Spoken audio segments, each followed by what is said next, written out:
Dear learners, welcome back to LMTI interview preparation series. And in this series, we are discussing about the frequently asked Java program. And as part of today's discussion, we are going to check if vowel is present in a string, and if so, we are going to count the vowels. And it is pretty simple program. So let me just take a string LearnMore as an example. And in the string, we are going to check whether the vowels A, E, I, O is present, and how we are going to check.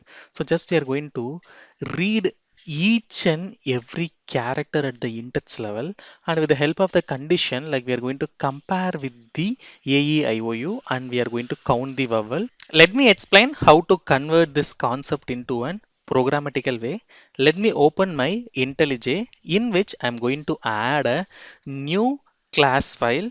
So let it be like vowel example, or we can say it as of an count vowels. And whenever we are creating the class inside which we need to add a main method, and only inside the main method we need to do the coding. Let me create a string A and assign the value called as an learn more.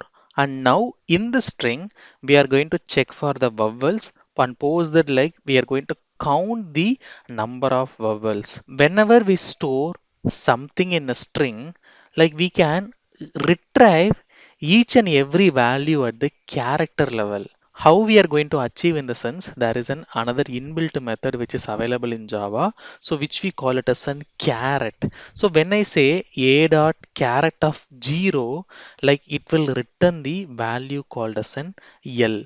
And if I say caret of 1, so it will return the value called as an E. So with the help of an caret method, so we can easily pick the specific character from the string and post that with the help of the conditions, so we can validate so whether it is a vowel or not. And if it is of a vowel, so we can count the number of vowels, which means we are going to extract the value based upon the character. And in this particular line we are going to do the repetitive action. So whenever the repetitive action comes into the picture, we should use the for loop. So I'm using the keyword called as an for, and as per syntax, we need to do an initialization. So let me just do the initialization. So int I is equal to 0, and I'm adding the semicolon, and post that we need to set the condition, and only based upon the condition, so the loop will execute. So I'm just setting up the condition I less than a dot length. I'm getting the length of the string, and I'm setting it on condition so that the loop will keep executing till it read all the character inside the string. And finally I'm just adding the increment operator called as an I plus plus. So now we are going to read it at the character level. So whenever we need to read it at the character level, as I told, so we should use the inbuilt method called as an caret. So I can say a dot caret of, and I'm going to pass the index value, so with the help of the initialized variable, so which we call it as an I. So during each and every run, so the index value will be get changed. So during the first run, so the 0th index, and during the second run the first index and third index followed by, it will be keep on passing the index value, so which is nothing but we are retrieving the character.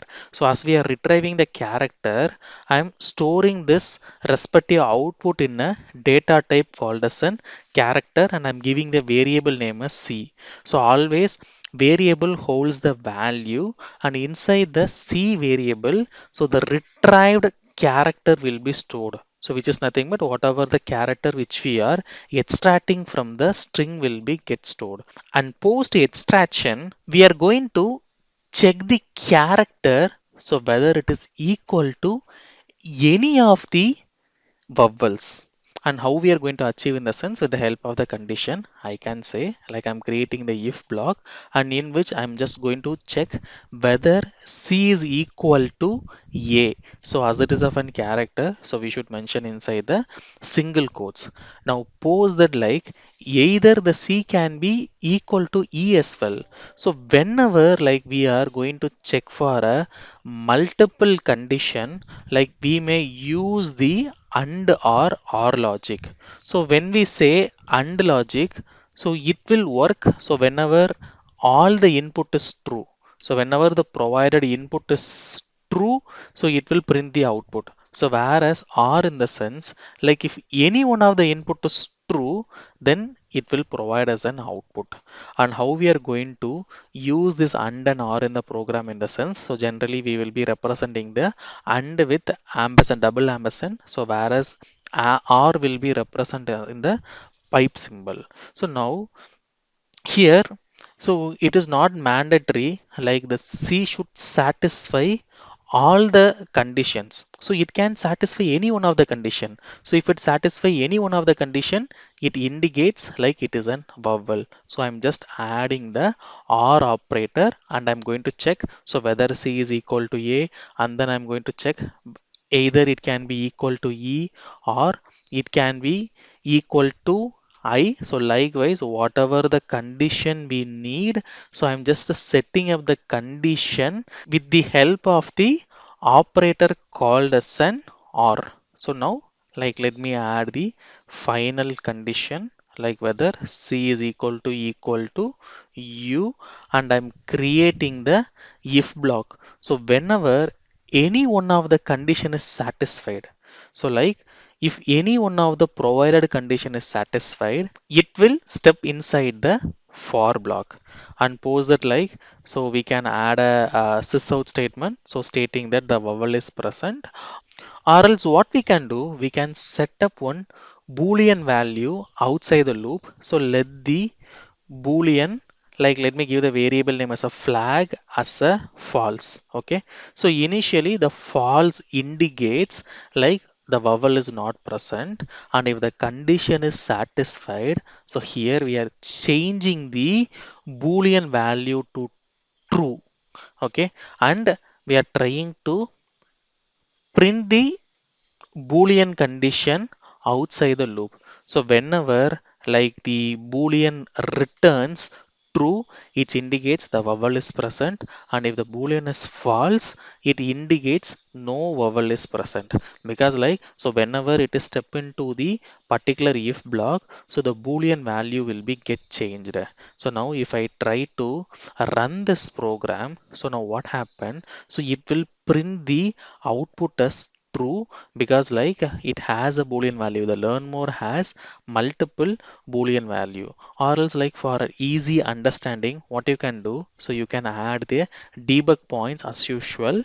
Okay, now let me try to run in a debugger mode. So whenever we run in the debugger mode, so the execution will be under our control, and initially like it will be calculating the length, and whenever the condition is true, it will be step into the particular block. So now the value of I will be 0, and it will pick the value which is present at the 0th index, which is nothing but it will pick the L, and it will store in the character called as an C, and pose that like we are going to check so whether it is matching with any of the condition. So you could see like here we are checking up with multiple condition. So we are just checking so whether it is equal to A or equal to E or I, etc.